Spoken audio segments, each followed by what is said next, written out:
সুপ্রিয় শিক্ষার্থী, আজকের নতুন ক্লাসে আপনাদের সবাইকে স্বাগতম। আজকের ভিডিওতে আমরা শিখব এমন কিছু গুরুত্বপূর্ণ ইতালিয়ান বাক্য যেগুলো প্রতিদিনের জীবনে খুবই কাজে লাগে। যেমন কারো নাম জিজ্ঞেস করা, নিজের পরিচয় দেওয়া অথবা দোকানে গিয়ে কোনো জিনিসের দাম জিজ্ঞেস করা। তাহলে চলুন শুরু করি আজকের ইতালিয়ান শেখার ক্লাস। প্রথমে যে বাক্যটি রয়েছে সেটি হলো কোমে সি চিয়ামা। কোমে সি চিয়ামা এর ইতালিয়ান অর্থ হলো আপনার নাম কি। আপনার নাম কি এটা আপনি ইতালিয়ান ভাষায় বলতে চাইলে বলবেন কোমে সি চিয়ামা। কোমে সি চিয়ামা। তো চলুন এবার ইতালিয়ান বাক্যটির শব্দার্থ জেনে নেই। প্রথমে রয়েছে কোমে। কোমে অর্থ কেমন বা কি। এটা জিজ্ঞাসামূলক একটা শব্দ। কোমে অর্থ কেমন বা কি। পরে রয়েছে সি। সি অর্থ নিজেকে। সি অর্থ নিজেকে।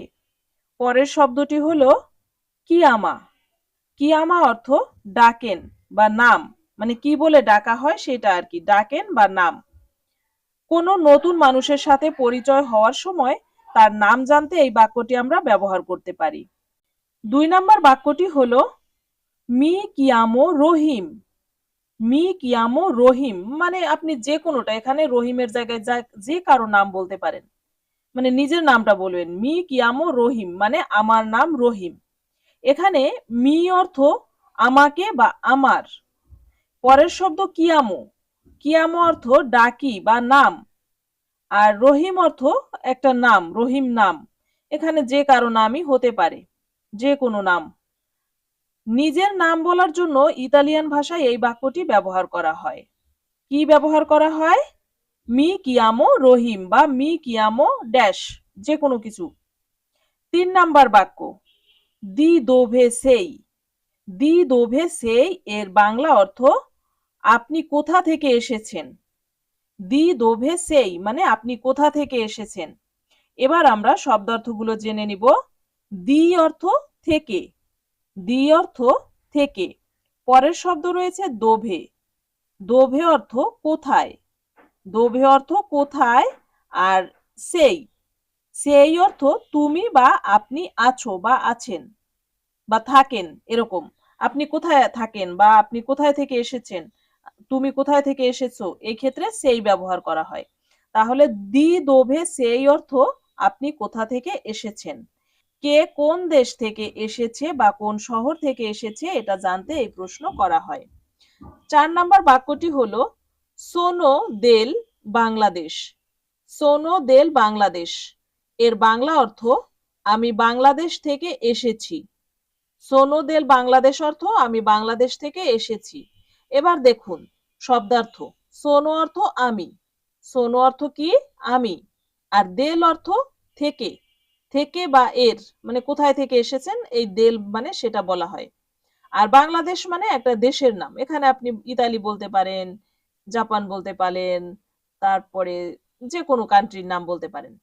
নিজের দেশের পরিচয় দেওয়ার সময় এই বাক্যটি ব্যবহার করা যায়। এবার আমরা শিখব ৫ নাম্বার বাক্য। দোভে এ লেয়ারোপোর্তো। দোভে এ লেয়ারোপোর্তো অর্থাৎ এয়ারপোর্ট কোথায়। দোভে এ লেয়ারোপোর্তো মানে এয়ারপোর্ট কোথায়। দেখুন এবার শব্দার্থ বলছি। দোভে মানে কোথায়, এ মানে আছে, এয়ারপোর্তো।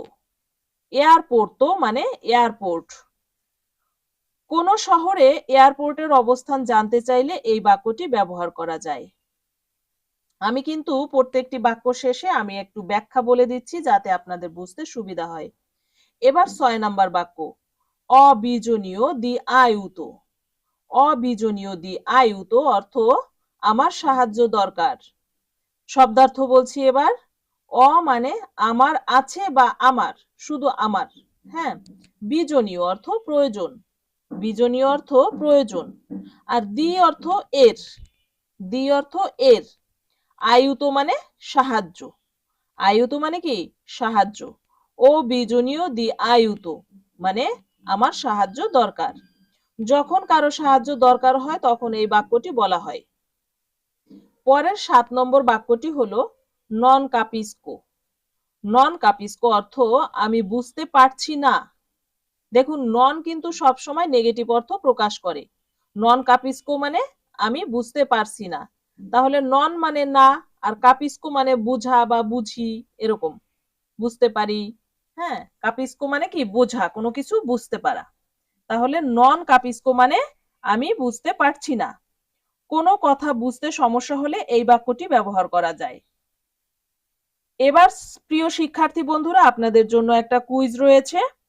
ইতালিয়ান ভাষায় দাম কত কিভাবে বলবেন? কুইজটি হলো, যদি কোনো কিছুর দাম জিজ্ঞেস করে না কিনতে গেলে যে দাম কত, তাহলে এটা ইতালিয়ান ভাষায় কিভাবে বলবেন? নন কাপিস্কো, নাকি কোয়ান্তো কোস্তা, নাকি সেরকো লাভোরো? কোনটা বলবেন বলুন? নাম্বার এ তে আছে নন কাপিস্কো, নাম্বার বি তে আছে কোয়ান্তো কোস্তা, নাম্বার সি তে আছে সেরকো লাভোরো। এই তিনটা অপশনের মধ্যে কোনটি সঠিক হবে? এই সঠিক উত্তরটি অবশ্যই কমেন্টে লিখে জানাবেন। এবার যে বাক্যটি রয়েছে সেটি হলো কুয়ান্তো কস্তা। কুয়ান্তো কস্তা অর্থ দাম কত। কুয়ান্তো কস্তা অর্থ দাম কত। দেখুন, শব্দার্থ কি হবে? কুয়ান্তো অর্থ কত, কুয়ান্তো অর্থ কত, আর কোস্তা অর্থ দাম বা খরচ। কোস্তা অর্থ দাম বা খরচ। দোকানে কোনো জিনিসের দাম জানতে এই প্রশ্নটি করা যায়। কোয়ান্তো কোস্তা মানে দাম কত, যেটা আমাদের কুইজে ছিল। অ্যান্সারটা কিন্তু এখানেই লুকিয়ে আছে, আপনারা একটু মনোযোগ দিলেই বুঝতে পারবেন। পরে 10 নম্বর বাক্যটি হচ্ছে দোভে এ ইল বানিও। দোভে এ ইল বানিও এর বাংলা অর্থ হবে বাথরুম কোথায়। আমরা কিন্তু দোভে শব্দের অর্থ জেনেছি, প্রশ্ন করা বোঝায় না, কি বোঝায়? দোভে মানে কোথায়, জিজ্ঞেস করা বোঝায়। তাহলে দোভে এ ইল বানিও মানে বাথরুম কোথায়। এবার শব্দার্থ বলছি। দোভে মানে কোথায়, দোভে মানে কোথায়, এ মানে আছে, এ মানে আছে, আর ইল মানে কি সেই বা ওই, ইল মানে সেই বা ওই, আর বানিও মানে বাথরুম, বানিও মানে বাথরুম। এবার দেখুন ব্যাখ্যাটা শুনুন, ভালো মনে থাকবে। বাথরুমের অবস্থান জানতে চাইলে এই বাক্যটি ব্যবহার করা যায়। কি সেটা? দোভে এ ইল বানিও মানে বাথরুম কোথায়। ভোলিও কোয়েস্তা, ভোলিও কোয়েস্তা এর বাংলা অর্থ আমি এটা চাই। ভোলিও কোয়েস্তা অর্থ আমি এটা চাই। শব্দার্থ কি হবে তাহলে? ভোলিও, ভোলিও অর্থ আমি চাই, আর কোয়েস্তো, কোয়েস্তো মানে এটা, কোয়েস্তো মানে এটা। খুব ছোট একটা বাক্য, ভোলিও কোয়েস্তো মানে আমি এটা চাই। দোকানে কোনো নির্দিষ্ট জিনিস দেখিয়ে কিনতে চাইলে এই বাক্যটি বলা হয়। এবার 12 নম্বর বাক্য হচ্ছে এ ত্রোপ্য কারো। এ ত্রোপ্য কারো এর বাংলা অর্থ এটা অনেক দামি, এটা অনেক দামি। এর ইতালিয়ান কি হবে?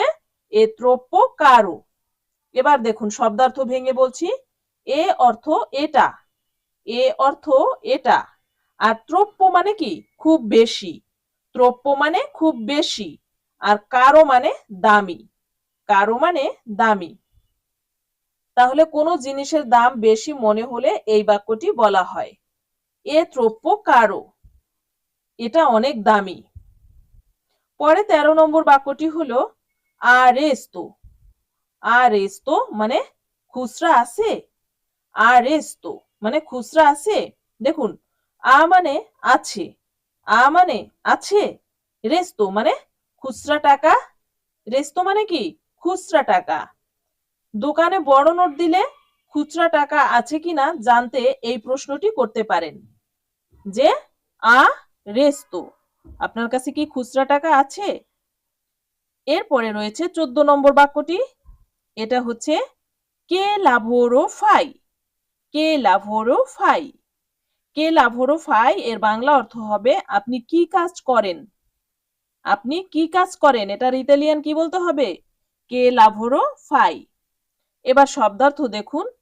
কে অর্থ কি, কে অর্থ কি জিজ্ঞেস করা বোঝায়। লাভোরো মানে কাজ, ফাই মানে করো, ফাই মানে কি করো। তাহলে কে লাভোরো ফাই মানে তুমি কি কাজ করো বা আপনি কি কাজ করেন, এটা কোনো মানুষের পেশা বা কাজ সম্পর্কে জানতে এই প্রশ্নটি করতে পারেন। এবার রয়েছে 15 নম্বর বাক্য, চেরকো লাভোরো। চেরকো লাভোরো এর বাংলা অর্থ হবে আমি কাজ খুঁজছি। আমি কাজ খুঁজছি, এটাকে ইতালিয়ান ভাষায় কি বলতে হবে? চেরকো লাভোরো। এবার দেখুন শব্দার্থ কি হবে। চেরকো মানে খুঁজছি, চেরকো চেরকো মানে খুঁজছি, আর লাভোরো লাভোরো মানে কাজ। কেউ যখন নতুন কাজ খুঁজছে তখন এই বাক্যটি ব্যবহার করে, চেরকো লাভোরো মানে আমি কাজ খুঁজছি। আপনি যদি ইতালিয়ান ভাষা সহজভাবে শিখতে চান তাহলে অবশ্যই আমাদের চ্যানেলটি সাবস্ক্রাইব করুন এবং ভিডিওটি ভালো লাগলে একটি লাইক দিয়ে আমাদের উৎসাহিত করুন। এবং এই ভিডিও থেকে যদি আপনি একটুও উপকৃত হয়ে থাকেন তাহলে ভিডিওটি শেয়ার করবেন যারা ইতালিয়ান ভাষা শিখতে চায় তাদেরকে। আজকের ভিডিওতে আমরা শিখলাম কিছু গুরুত্বপূর্ণ ইতালিয়ান বাক্য যেগুলো প্রতিদিনের জীবনে খুবই কাজে লাগে। সবাই ভালো থাকবেন। চাও। আবার দেখা হবে পরের ভিডিওতে।